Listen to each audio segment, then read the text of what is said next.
Hi guys! So, sa previous video ko, nakakalimutan ko magpakilala. Ako nga pala si Dars and nagtuturo ako ng mga Google Sheets functions, paano gamitin Google Sheets, spreadsheets. And dito sa video na to, ang ituturo ko sa inyo is count. So, simulan natin. Yung count na i-discuss ko dito sa video na to is basic lang naman siya. Dalawang basic count lang. Maraming count kasi na nagagamit sa spreadsheet. Pero sa video na to, ang ituturo ko lang is yung count and yung count A. Yung count na sinasabi for this one is ika-count lang yung numbers sa isang table. So, I have here table 1. Kapag ginamitan ko ng count yung isang column dito, ang bibilangin niya is yung kung ilang number dun sa column na yun or dun sa table na yun. So, let's say for example, itong sa column E.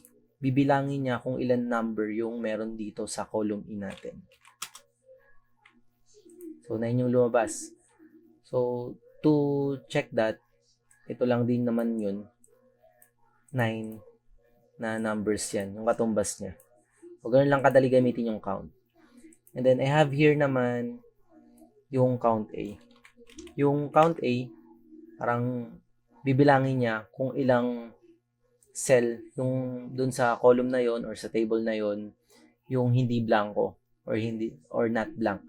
So for example dito sa column E, bibilangin niya dito kung ilang cell or sa table na to ilang cell yung hindi blank.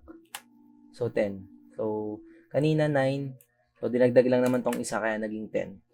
So, for example naman dito sa column D, walang number. Pero gagamitan natin ng count. So, I'm expecting na, or we should be expecting na walang lalabas dito or 0. So, 0 nga yung lumabas. And try naman natin dito sa count A na to. Oops. Ilipat na lang natin yung column. O, yan. So, 10 yung lumabas. Kasi, sa column D, merong 10 na cell na may laman or hindi blanco. So, ganun lang kadali gamitin yung count and count A. So, I hope may natutunan kayo sa video na to. And if you like it, I hope you guys like, share, and yeah, comment down below kung ano yung natutunan nyo. Thanks!